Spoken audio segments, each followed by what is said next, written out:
Okay, hello everyone. Welcome back. We are here doing Fistfights in Utopia, and without any further ado, I will hand it over to our panel. Thanks, Case. Hey, everyone. It's so awesome to see you all here. Thanks for sticking around for this afternoon's session, the Fistfights in Utopia, a roundtable Q&A on conflict in Solarpunk stories, which will be a moderated Q&A between Christina and myself asking the questions and our lovely panelists answering. And if our lovely panelists and Christina, I'll turn on your videos so we can see your lovely faces. That would be wonderful. And Christina, would you introduce the panelists to our audience, please? Yes. Hello. I'm Christina, and I guess I will. So, are we all here? Yes, we are. There's Jack and Holly and Brianna, and Selena sends her regrets because she had an unexpected family medical emergency come up today and was not able to make it, unfortunately. Okay. Then I guess I'll just go ahead and start by introducing our panelists. So I'll start with Jack, pronouns they, them, who is a British Australian essayist and speculative fiction writer based in Melbourne. Having studied history and climate change, Jack has a firm grasp on the past and the future and does their best to keep up with the present. And Jack's latest publication is an analysis of climate protest in Australia, and their fiction has been published at many markets, including Grist and Tor.com. Our second panelist is Holly Schofield, pronouns she, her. And Holly's the author of over 100 speculative fiction short stories in genres ranging from hard science fiction to magical realism and climate change. Wait, hang on. Her focus is on environmentalism and inclusivity. Her eco-fiction has appeared in Rising Tides, Glass and Gardens, Solarpunk Summers, Glass and Gardens, Solarpunk Winters, Cli-Fi, Canadian Tales of Climate Change, Little Blue Marble, Future Fiction, Fighting for the Future, and many others. Her works have also been published in Analog, Lightspeed, the Aurora-winning Second Context, the Aurora-winning Nothing Without Us 2, Tesseracts, and many other publications throughout the world. And her fiction is used in university curricula and has been translated into multiple languages. And she has been a fiction editor at Solarpunk Magazine, has mentored new writers, and is a juror for writing grants. And you can find her at her website, hollyschofield.wordpress.com. Then we have Brianna Castagnozzi, pronouns she, her, who is a writer, artist, and editor. She teaches writing and rhetoric within the State University of New York system. She primarily writes interstitial fiction that explores the connections between ethnic, spiritual, and environmental narratives. And her work has been published in Clark's World, Utopia Science Fiction Magazine, Stone's Throw Review, I'm going to pronounce this one wrong, Shawangunk Review, and Entropy. As co-editor-in-chief of Solarpunk Magazine, that one at least I can pronounce, she has mentored new writers and, oh, nope, skipped the line. She has published a cast of authors and artists from all over the world. And we have our head host here of the panel, Ariel Kroon, pronouns she, her. And she is an independent settler scholar whose research focused on crisis narratives in mid-century Canadian post-apocalyptic science fiction. She was a nonfiction co-editor of Solarpunk Magazine in 2021 to 2022, and she's currently co-host and co-producer of Solarpunk Presents podcast. And she is published on Solarpunk, The Goose, the Solarpunk Conference 2023, Utopian Studies, and in the Solarpunk Conference Journal.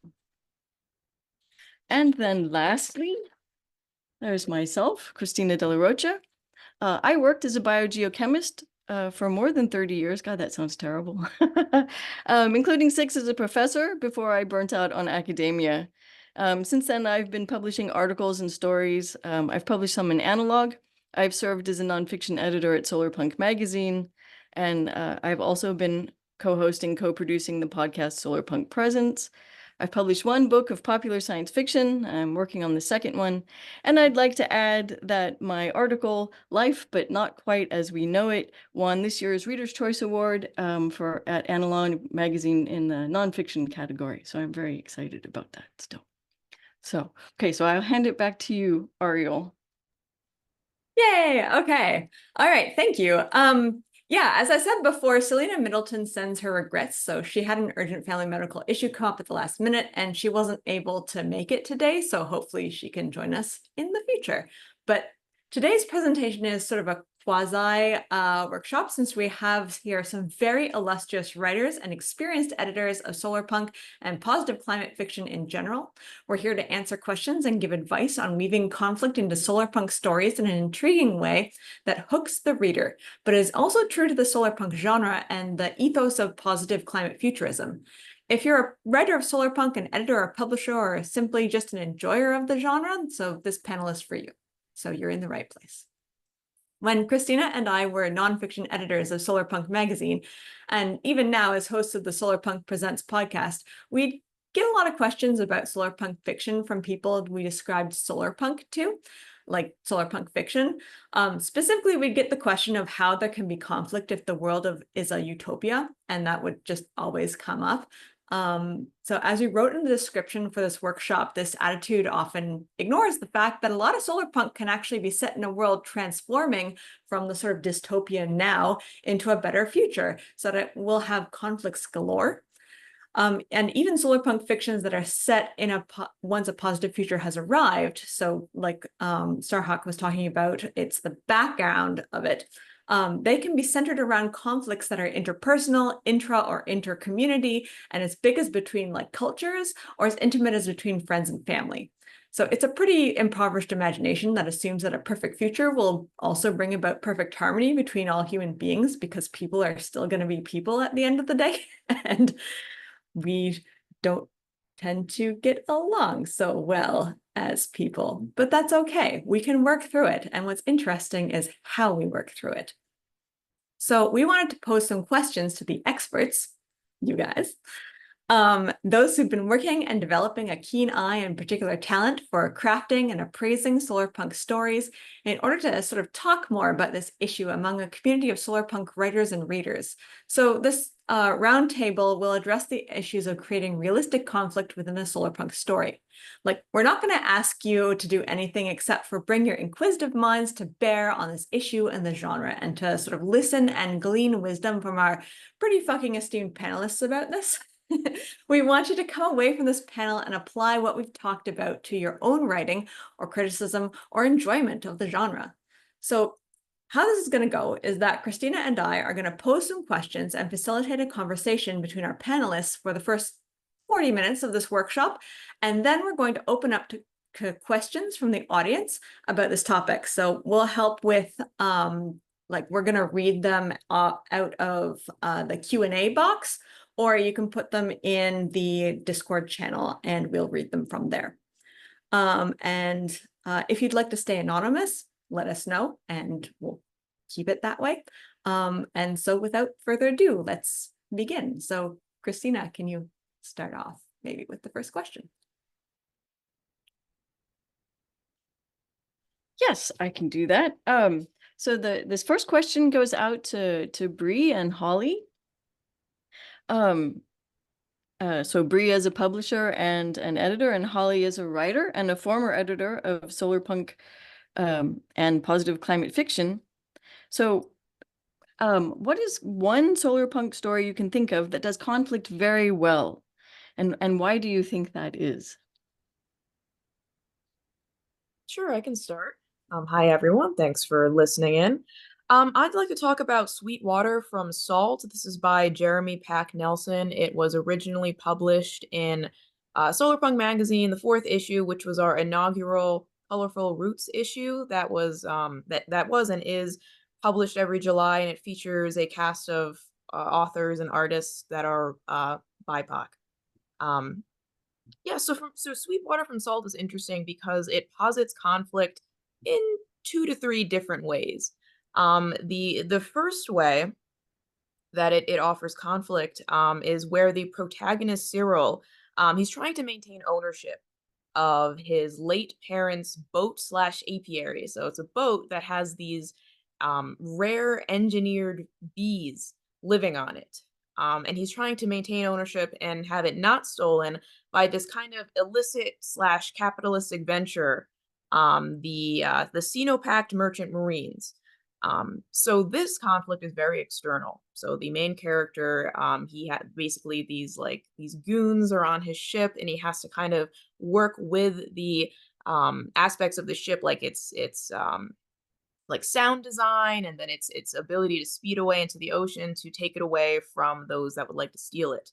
I like the inclusion of like a capitalistic venture or a thief as a villain in a short story, and a futuristic short story, because to me that suggests that there's a recognition that capitalism and fascism are just kind of inherent qualities of humanity, and utopia isn't necessarily an end state where we have gotten past these things and they're gone forever from our imagination. Utopia is more like a maintenance of where we're constantly fighting these foreboding, harmful aspects of humanity. So 1 points for me from that conflict. The second conflict is another external conflict. So now Cyril, the protagonist, is on his ship. He's speeding away into the ocean, and then a tropical storm appears. Now, while the first conflict was, we could call that, like man versus man, this one is more, or person versus person. This is person versus nature. And I like that as well, because I feel that is also very Solarpunk aligned, is working with the ecology around us. There is no way, at least in this story, there's no way to technologically avoid a storm, right? The character makes the choice that he has to get these bees to safety. They're not going to survive going around this supercell, so they have to go through it. And that brings us to the last conflict, which is more internal. So Cyril, the protagonist, is wrestling with his grief, the loss of his parents, the pressure that he has to now maintain the ship on his own and live up to the prowess that his parents held as captains of this legendary apiary. And I really like how that resolves. Eventually he gets to his lover at a place called New Manila, and he ends up saving his bees. And, not to spoil the entire story, because it is also free to read on grist.com. I enjoyed the different aspects of conflict that were presented. I think it's interesting. Not sometimes stories just stick to one form of conflict, but here we have like 2 external and then 1 lengthy internal. So I like to reference that story as a guide for new writers, especially. Okay, great. Thank you. How about you, Holly? What's your favorite Solarpunk conflict story? Hi, everyone. Yeah, thanks for having me and putting time aside today to do this. Yeah, the story that I want to look at today is called The Year Without Sunshine by Naomi Kritzer. It was in Uncanny last year. The link has just been put in the chat. And it just won the Nebula. It's up for the Hugos. It's getting lots of attention. And it's not being promoted as Solarpunk. Because that's not cool, right? So it's being more promoted as post-apocalyptic or apocalyptic, because here comes some spoilers. It takes place where there's a giant dust cloud that's taken away the sunshine for a year, and there's other troubles, and the world's falling apart. And so it's a suburban community in Minneapolis, just an average suburb, and it has to deal with frequent power outages. And most crucially, it has to help keep a woman alive who depends on oxygen tanks to be able to breathe. So the first point I want to make is that current speculative fiction, and Solarpunk in particular, has this awesome new vibe lately, a really great vibe about inclusivity, showing diversity, very needed vibe, right? Because with the harder science fiction that I grew up with, the pale, male, and stale sort, we kind of want to get past that and move on to something better. So back in the day, science fiction was plot first. And now it's moving to identity first. And I think that's absolutely great, so that there can be, representation of everyone. So the story I picked then, the main character is this suburban soccer mom, presumably white, middle income, presumably. And so why would I pick that? The characters aren't even that interesting. I couldn't even tell you the names. If you read some of the public reviews, they say the characters are pretty generic. And that's the point of this story. It's not something we really want to see more of, but the reason it's getting a lot of attention is it's showing a community of people who didn't even know their next door neighbors. They're just doing their own thing. They're just going their own way. They're oblivious to the world. And that's what's so making such a strong point here. And there's no bad guys. There's no conflict set up with an antagonist. I mean, there's one or two at the end that come in externally. But in this case, even the government is doing the right thing. They're trying to overcome this crisis in the best way they can with this big dust storm. So it's the community working as a team, and they use some technology to create the basic environmental need of getting oxygen to this woman. So that, to me, that's the definition of solarpunk, right? Using technology to help with basic environmental needs for humans is partly one of the definitions, obviously debatable. And the mainstream speculative community is putting all these awards on it and everything and haven't even realized that. So it's kind of hilarious. So the technology is they hook up some exercise bicycles to some batteries, and that powers the oxygen machine. So they need volunteers from within this tiny, middle income suburb, and they need them to pedal these bikes, these stationary bikes, for hours and hours and hours to make the oxygen. So it has to be a team effort. One person can't do it. The lone hero cannot save the day. And so, that's the huge analogy of solarpunk, right? So the conflict in the story is people against adversity, people against climate-caused problems, which the dust cloud is hinted at as being the dust storm, even though it's based on a historical incident from the 1800s, really. But the people had to pull together, and they do. They step up. They realize it's necessary for their own personal ethical standards to do that. They really just want to hole up in their own homes. They want to ignore their neighbors. That's what they did before. But they realize they have to pull together to save this woman in this particular specific circumstance. So the link is in the chat. It's also podcast by Uncanny if you want to hear it as a podcast. And yeah, I just thought it was sort of an example that wasn't an example, because it seems like a quiet story without conflict, but it sure isn't. There's a lot of tension in it as well. Yeah, thank you. I mean, it's a great story. It's a very compelling read, actually. So shall I pass this over to you now, Ariel? Sure. I mean, I just wanted to hear from Jack. I'd like to get him. I'd like to get them in on it as well. And maybe Holly, you could actually pull double duty and swap out your editor hat for a writer hat.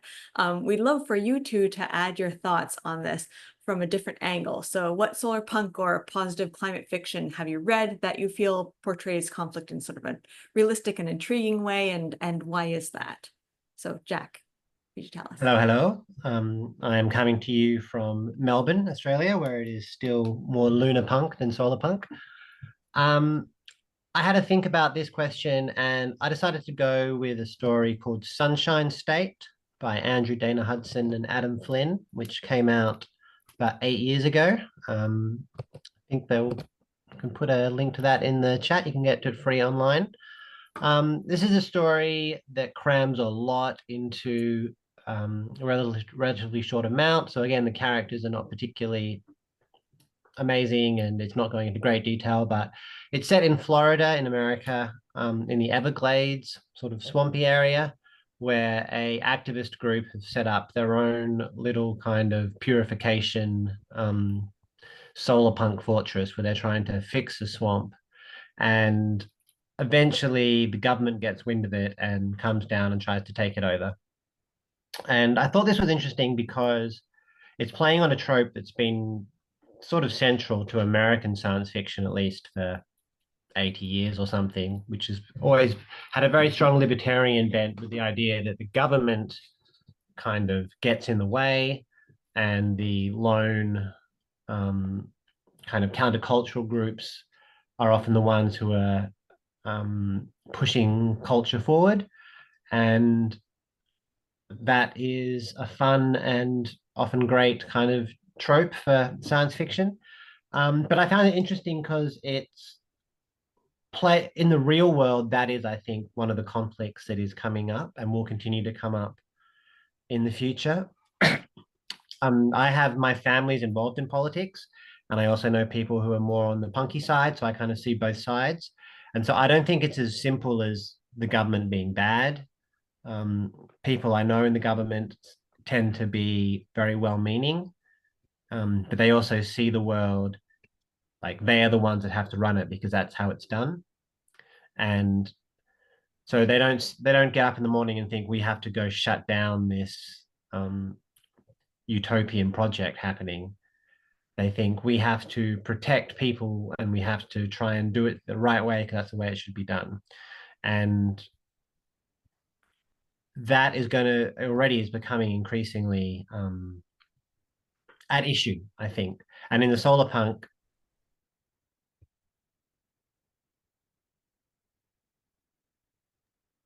Oh, Jack, are you still the there? best way, or or should we be trying to work more with governments?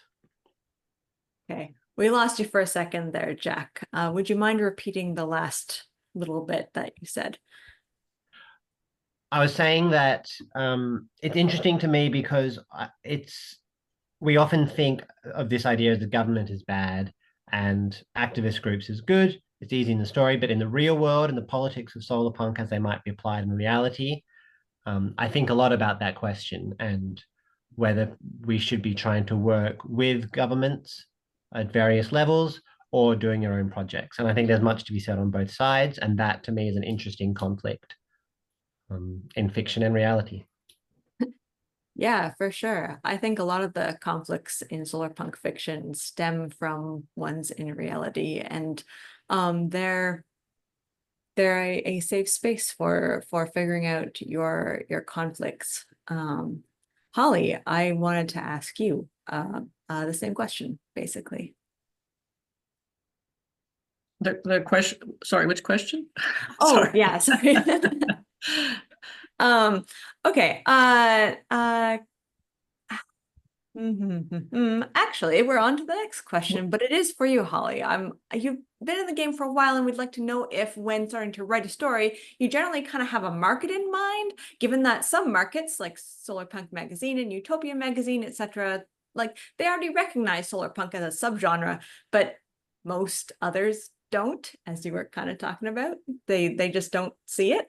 Do you tweak your story in any way to suit the market or readership, or do you remain to your original true to your original story concept?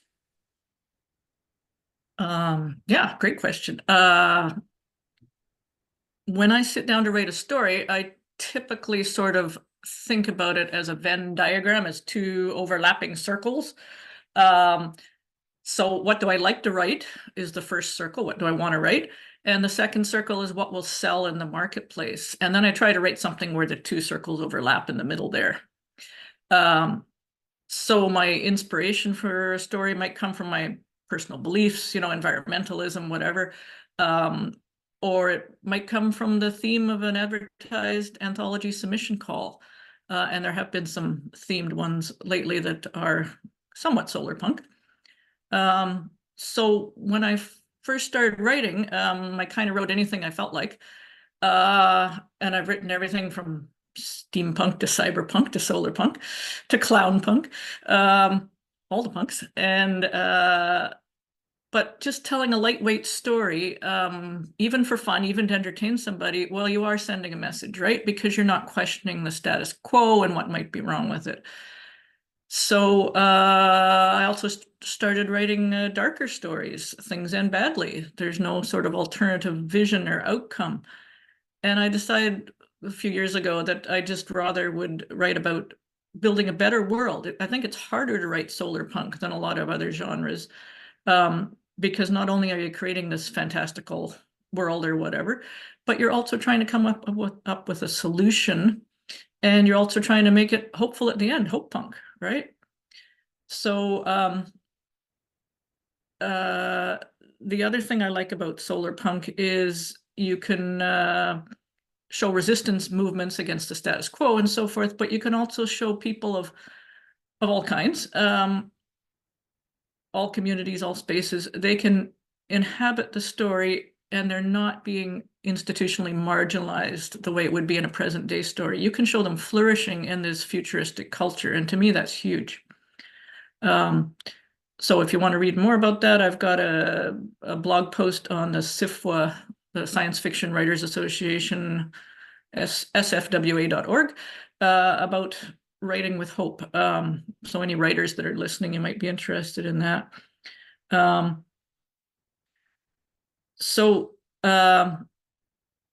Tweaking the story to fit a market. Yeah, maybe a market that doesn't recognize solarpunk conflict, or is sort of like, well, that's not Right. something that we want. So yeah, there's one in the May issue of Asimov's magazine. Asimov being very traditional, mostly print, you'll be hard pressed to get a copy if you didn't buy it back in May. There's a story in there called Shadowbox by M.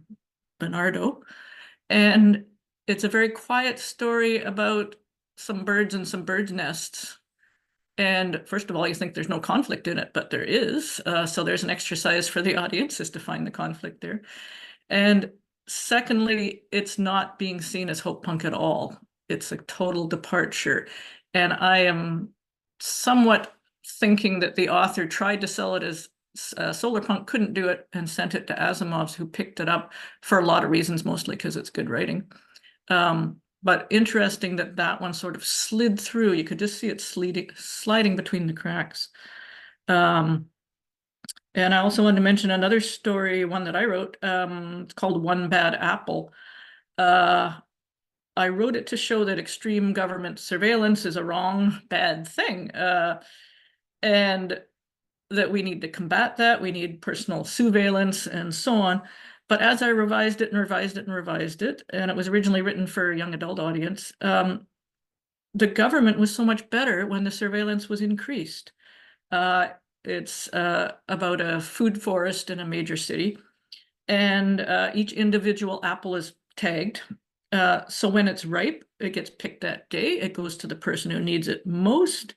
And that's compared to today, where there's 30% wastage in the fruit industry, right? So it just worked. But of course, huge potential for abuse of power. But of course, if people are living their best lives in this world, then maybe they don't need to engage in that sort of power abuse.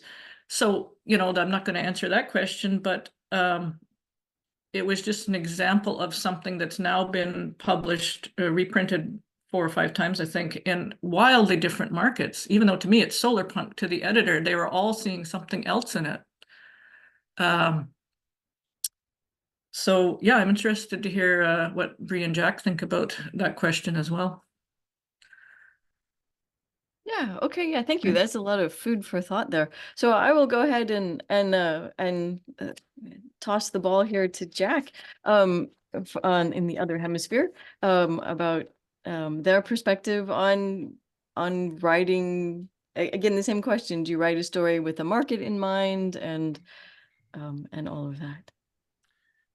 Well, just to kind of explain what it's like writing from Australia, and it might be this little bit the same in Canada, which I know some of you are from. Like the gravitational pull of America is so strong that you don't write with America in mind, but there is a sense that most of the magazines and markets will be there, which then kind of raises questions of, do you want to make things Australian or sort of vaguer to maybe appeal to a more global audience? I think the science fiction audience is very global. But when specifically with Solarpunk, I never write anything thinking like I want to write in this genre, because it can be limiting for me. If you decide beforehand, it's going to be this genre, then you're already possibly cutting yourself off from certain avenues a story could take. So the story that I think is why I'm here, that I wrote Replay Boomer in Grist, that was not written initially as a Solarpunk or even necessarily a climate story. That began as a story about history. It's a story about the sort of next generation of children who find the world so difficult that they retreat into recreating the 20th century. And it was as I was writing it that I thought, well, why would you retreat from the world? Probably because of climate change. And it sort of shifted more to becoming that. And once it was finished, I thought, well, this is something that could go to Grist. But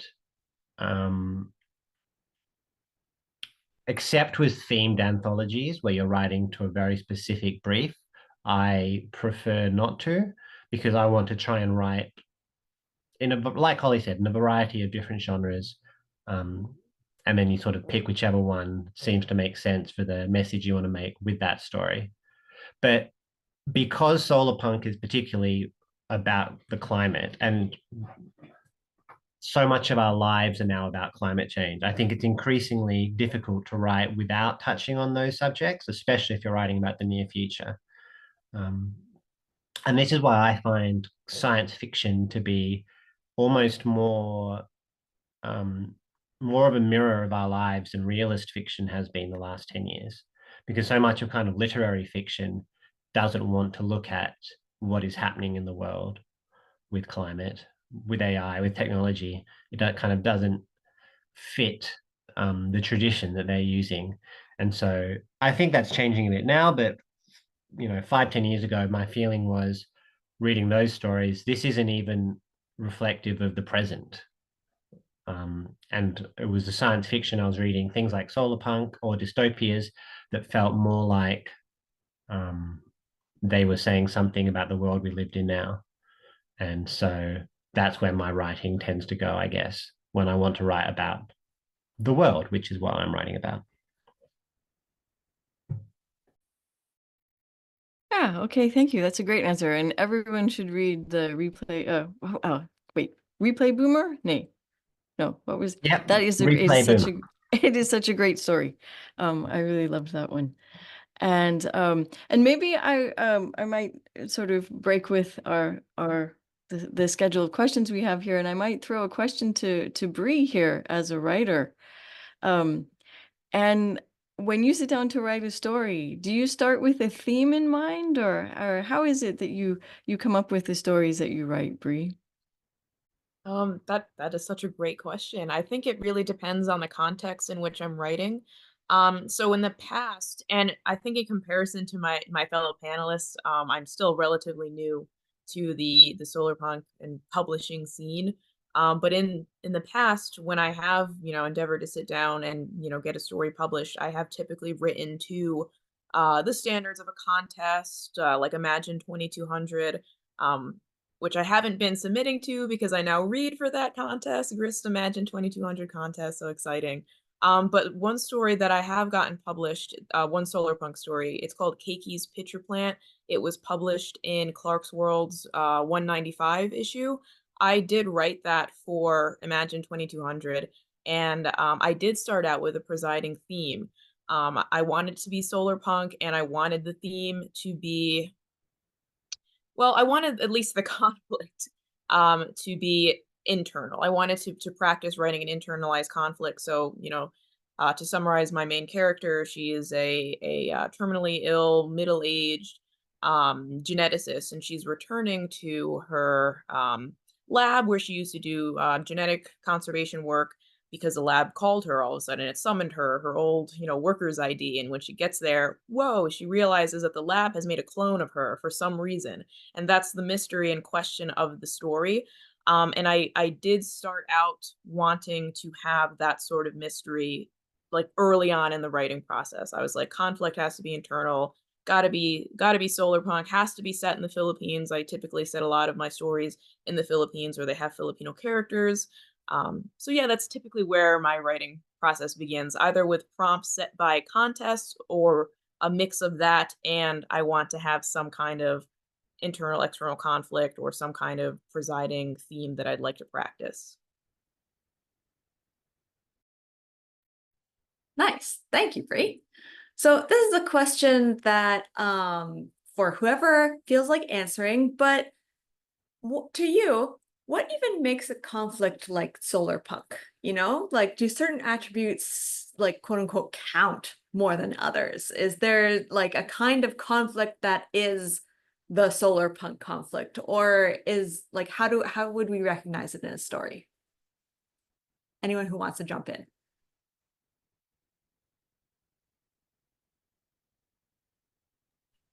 Well, I would say that you don't tend to have just bad guys because you're you're trying to build towards a utopia, which is usually based around cooperation.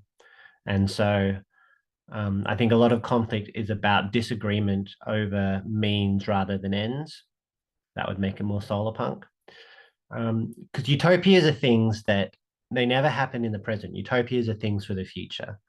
And no one ever says we're living in a utopia, because if a utopia is the perfect world, we all would have a different idea of what a perfect world is. So where we're all living now would look like a utopia to a lot of people in the past, but I'm sure all have plenty of bad feelings and conflicts going on. But that's what politics is. And mainly it's about disagreement over means to get to the end of an improved world. So the year without sunshine, for example, there's conflict between two groups, but the groups kind of come together at the end because what they both want is, health, happiness, prosperity. They just don't know how to get it the same way.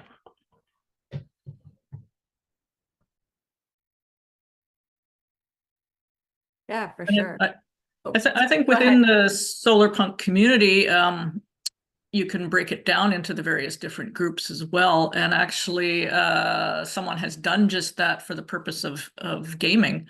So I'll put a link in the chat here, but they figured out there's sort of 5 different main factions, categories of people who subscribe to the Solarpunk philosophy. There's the anarchists. They don't want a rigid structure. They're trying out new ways of governance. Anything that's old is going to be immediately suspect. There's the academics, or you can call them the curators. They want to be mindful of the past, study the history, do everything very, very, very slowly, making sure that you put great thought into everything. And then there's the technologist. Technology will be our savior, right? If human nature sucks, then let's have technology change our brain chemistry and make us all better people. Like, that sort of thing. You can see there's a lot of room for conflict there. The 4th one is spiritualists, for lack of a better word, going back to nature. The natural way is the only way. Gaia knows best, so that's immediately in conflict with a couple of the other groups. And then there's the rescuers, the ones who immediately just want to do triage. Let's help who's ever hungry now or homeless now, even if we have to do it with diesel engines and toxic chemicals, just because they're handy and they somewhat work. But we need to act right now, urgency, as in conflict again, you can see with most of the other factions. So I thought that was kind of fascinating, even though it's for gaming. And interpersonal conflict being, of course, the one that we all keep coming back to as a group here, because that is probably the most interesting thing to read about, although, of course, there's conflict with, calamities and other broken infrastructure or whatever as well. Yeah, for sure. Just to let the audience know, we're going to switch over very soon to Q&A with the audience. So if you would like to get your questions into the Q&A box or on Discord, now's a good time to start thinking of that. But I want to bounce this ball over to Bree. And what, especially as a publisher of Solarpunk short stories, what makes a conflict Solarpunk? What do you think counts as Solarpunk conflict, and maybe is there too much, like, is there ever a case where there's too much conflict and it makes it not Solarpunk? Like, I'm curious for your thoughts on that. Yeah, great question. So I'll preface by stating that my qualifications for what makes a story Solarpunk may be a little bit wider and broader than like the average reader of the genre, just because of my editorial status and my desires to see the genre grow and to avoid, gatekeeping at all costs, especially for, a genre that is that it can be considered in its infancy, or at least is growing at the moment. So, in terms of solarpunk conflict, for like what counts as solarpunk conflict, I would say that the heavy hitters in the reading circle, generally in my experience, are solarpunk stories that show that they have researched their topic. Solarpunk stories, so for example, that center ecological solutions and have evidence that they have researched that scientific history behind what they're proposing in their story. Now, I don't believe that every single solarpunk story has to be solutions focused, but I think the most powerful ones tend to have some kind of community focused solution that maybe uses vernacular associated with like a niche study or a niche like historical community effort, something of that degree, something to show that the writer has done some form of research. So for example, if there's like a fascist antagonist in the story, then there's some kind of informed research behind it. If the conflict is psychological, then there's some kind of evidence that the writer has done some sort of research into psychology. If it's grief focused, then there's grief focused research behind that, and that may be as simple as just citing in a story compatible way some sort of history to do with those topics. Trying to think of what else I could add there. Because as I've said, like my definitions are they're pretty broad. I would say for solarpunk conflicts that are kind of it's kind of towing the line of like claiming solarpunk, but it isn't really, which I don't have many of those, but one of them is the total world annihilation premise, right? And I have a very specific reason for that. I think the world annihilation premise can be worked with within a solarpunk story. So for example, world has ended and now those that remain are solarpunk because of reasons.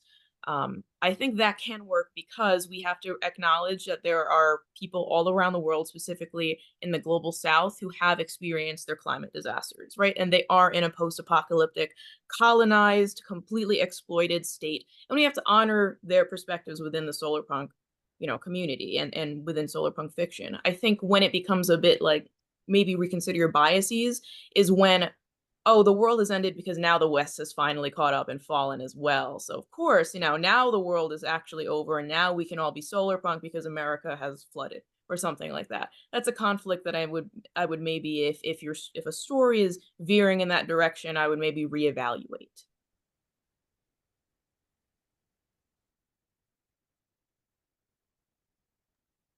Wow, that's really interesting. And yeah, I would probably, I feel like my own personal proclivities kind of go that way as well, Bree. But you articulated it in a way that I don't think I would have been able to. So thank you for that. A question for the entire panel. In your opinions, how can writers craft plots that are intriguing at the same time as looking towards or even set in hopeful or utopic futures? And I want to sort of lob this at Holly first because she wrote a whole article about it. So I'd like to hear what Holly has to say. So how do you craft a plot that's intriguing so it does have conflict, I guess, but it, resolves in such a way that it's not, preachy or Pollyanna-ish, but it's hopeful at the same time. It seems like a hard thing to do. Yeah, when I teach a writing course, I actually teach a whole section on this because it does get quite complicated. Probably a lot of you are familiar with the 3-act structure. You're familiar with how a plot line in most movies and TVs and thrillers and mainstream fiction is going to have rising action and then descending action afterwards. So slowly rising, quickly descending, which honestly represents the male sexual experience. So now what we're doing, more recently, a lot of adventurous writers, and the reason I like short fiction, by the way, is because it's the experimental form of science fiction. And also things get out and get published a lot quicker. So you're seeing the actual real present day thoughts of people, of writers, rather than a book that was written 3 or 4 or 5 years ago by the time it gets to print. So also with the international influence that we're seeing as well, then the story structure itself is changing. So to me, that's fascinating, that you don't have to have just this basic Hollywood structure to things. You can do other things with it. And part of that is not ending on a down note, or not ending at the moment when the plot threads are all tied up. You can go further than that. It's beyond a denouement. It's beyond a epilogue. It's basically saying, like a romance novel, they lived happily ever after, but doing it so that the story will continue on in the person's mind after they've finished reading it. And I think that's crucial, because we don't want a temporary solar punk world. We want one that will go on for generations and generations, right? So that's part of it. So what I call it is the cheese. Accept that it's okay to have a cheesy ending, accept that it's all right, embrace the cheese. So that would be my message for today for any writers out there, is embrace the cheese. Nice. Bree, do you embrace the cheese? Yeah, gotta love that cheese. Yeah, absolutely.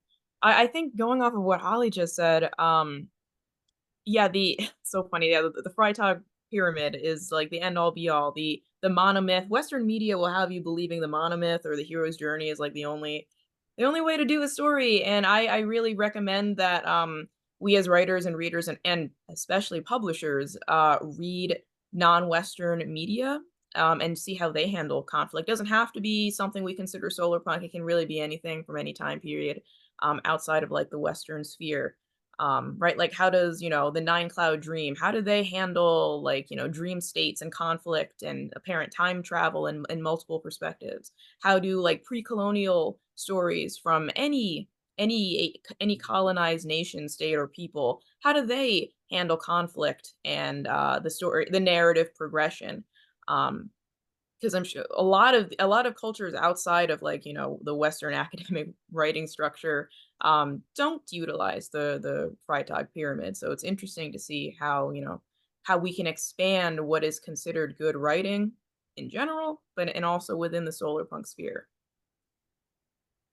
Yeah, for sure. Jack, are you cheesy? Often, yes. I would just say quite quickly that you can always have interpersonal conflicts, whatever the backdrop is. So you can have a more utopian backdrop and you can still have a romance problem or a mystery problem.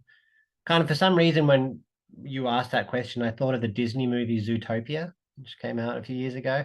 That is set in a Zootopia that I thought was great. I thought this is such an awesome environment. It looks so cool.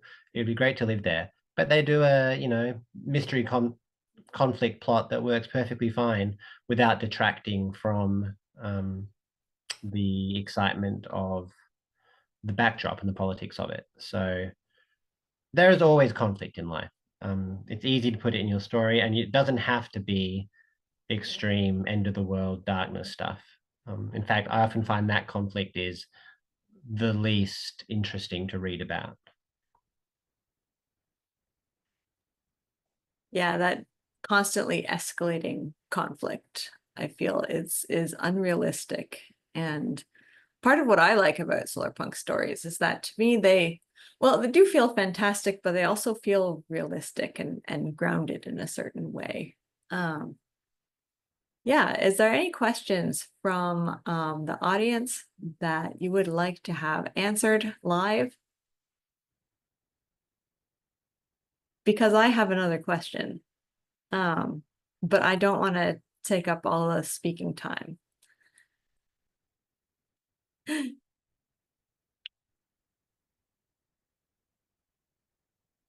Oh, Jerry would like to ask Brianna if it's fun working at Solarpunk Mag. Yeah, that's a great question. And yes, I really enjoy my experience working at Solarpunk. It's so much fun to work with, my team. It's very small team of like, less at any given point, like less than 10 people. And it's so fun to see submissions come in from all over the world. We get to work with writers, artists, poets, and we do collaborations with other organizations. Like we worked with Jobs with Justice at one point, and we have guest editors. So it's very fun to build that network.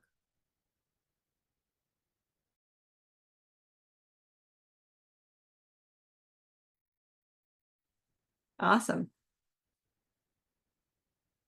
Okay, I would like to ask the panel, and you can all unmute and just talk about this amongst yourselves.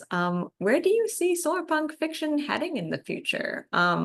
Just because we seem to be up against sort of, there's this duality of the dystopian fiction where it's all conflict all the time. I mean, the most popular kinds of podcasts right now are true crime podcasts. People love conflict. But then we have solarpunk fiction, which is sort of typecast as, like this conflict free, which we have just discussed is extremely wrong. But do you see solarpunk making any inroads into sort of more mainstream consciousness, or what do you think? When I was one of the fiction editors at Solarpunk Magazine, we had big discussions about could there be a horror story that was solarpunk? And Bree could answer better than me if we ever found one. I don't think we did among all the hundreds and thousands of stories that were submitted. Probably because they are a little bit different intentions and all of that. But there's a big parallel between horror stories and solarpunk, I feel, is because it's exposure therapy. One of the reasons we read is to confront what we fear, right? I mean, there's escapism and there's a whole bunch of other reasons that we read. Cognitive engagement, which is the technology side of solarpunk as well. But exposure to what you fear, because exposure therapy works if it's done right, which is tricky. So horror being very popular these days, because horror is essentially about facing our inner monsters, right? And solarpunk is like that too, right?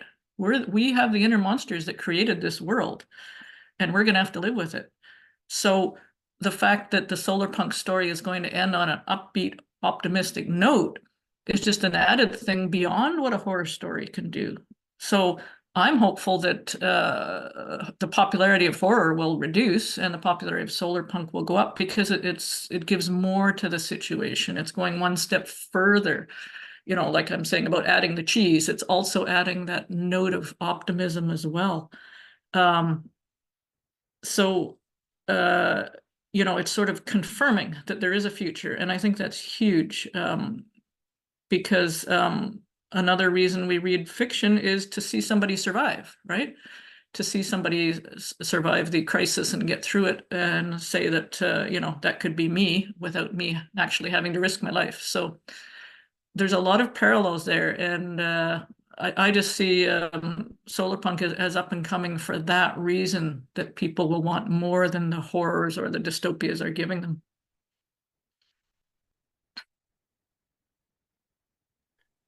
If I think about, what is the future of solarpunk, I think we could look back at cyberpunk, the original punk genre. And cyberpunk in some ways wasn't about the future. It was that quote, "The future is already here. It's just not very well distributed yet," by William Gibson. It was confronting some of the things that were happening in the real world in the 80s. And so what happened to cyberpunk, I would say half of it came true. Corporate power, AI, VR, all these things just became sort of mainstream.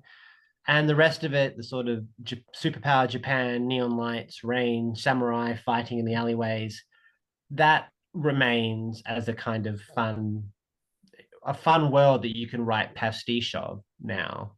But it's not like the recent cyberpunk video game. It's kind of a pastiche of that, but it's not really a about the world in the same way. And that's good because that's how culture progresses. So with Solarpunk, I would hope that some of the topics we're trying to discuss just become mainstream. The idea of people responding to the climate crisis and the power of human ingenuity, I would hope we're pushing that in front of people and it will just be absorbed into the mainstream. In Australia, there was an article on our national broadcaster just last month saying, what is Solarpunk? So, even down here, we're getting there. And then some of the other aspects, the Tumblr posts, the art, maybe the magic tree houses, maybe that will become a kind of fossilized image of a thing that was popular in the 2010s, 2020s. And some people who grew up with it will want to keep writing it, and that's okay. But other people who grew up with it will internalize it, and it will affect how we try and build the real world. And I guess that's what I would hope the future of Solarpunk is people taking it out into the real world and, trying to make it come true.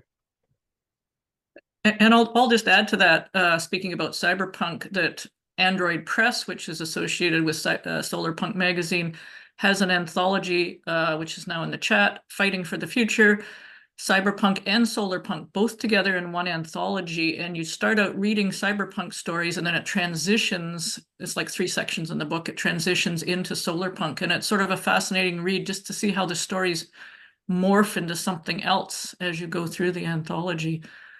So that's a small plug for myself because I have a story in there as well. But check it out, yeah. Yeah, nice. Bree, do you have any thoughts? And we actually have a question that's very sort of aligned with what we're talking about right now, which is, what are some of the best stories that people have encountered thus far where the, villainous capitalism and effective, clear post-capitalist models and in detail transition strategies are established and explored. So I don't know if that's in that Cyberpunk Solarpunk anthology or what, but Brianna, have you encountered anything like that? Yeah, let me just pull up the question real quick. Effective, clear, post-capitalist. Ooh, I sure have. I think I would need a little bit of time to gather my thoughts and pull up actual titles to answer this question. Because it seems like the question is seeking actual titles and maybe anthologies as well. But yes, I can say that clear post-capitalist models and in detail transition strategies are established and explored is something that we do see a lot of cropping up within the submission queue of Solarpunk Magazine. I've seen it for other Solarpunk reading endeavors that I'm engaged with as well. I would like to follow up with that maybe in the Discord, if that's okay, at a later point. Okay, cool.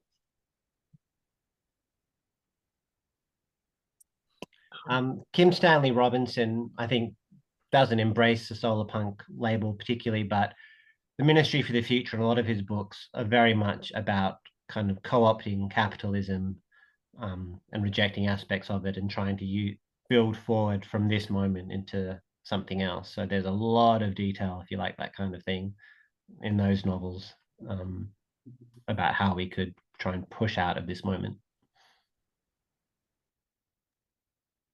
Yeah, the great thing about Ministry for the Future is it's showing probably, I don't know, 12 or 15 different ways to solve the climate crisis, and we need all of them. We need every single one, from internal actions in the government to external, to interpersonal relationships, to, just general philosophy among the public, to children. There's some terrorism, without giving you spoilers. But just the fact that it covers all facets. It's a book about 6 inches thick if you haven't read it. And the other book I wanted to mention actually is by Andrew Dana Hudson that we've mentioned before, that the story that Jack was recommending, has written Our Shared Storm. And that actually, speaking of conflict, it takes 3 or 4 people going through a COP summit in 5 different types of storms. 5 different environmental crises happen during 5 sections of the book, and you get to see how the people themselves change depending on whether they're in the severe crisis and devastated, or whether it's a lightweight crisis, and so on. And it's fascinating that the emotional arc of the 5 characters is different depending on what they've experienced for the same people. Fascinating book. So there's all kinds of external conflict with the storms there, but there's also the fact that you see how people change depending on their personal experience of the climate crisis. As Bree was saying we all have our biases and so forth, and that made it so clear. So I just wanted to mention that one. Yeah, no, thanks, Holly. That's one that's on my list to read. But we've run out of time, unfortunately. So I want to say thank you to our panelists and thank you to my co-host Christina for doing this. And everybody, please enjoy the next panel or break. I'm not quite sure what comes after this, but yeah, thank you so much for joining us. And Lizzie Leckel does have a question, but we will answer that in the Discord server, just to keep to make sure we're not taking up too much time. Sorry, Case. No worries. I could have cut you off. It was such a good conversation, and I wish I'd had a question, but it's just all buzzing in my brain right now of like, oh, what about this idea? And what about this idea? And it's refusing to coalesce into, discrete questions. So it's just excitement here. Thank you for such an excellent talk. We're gonna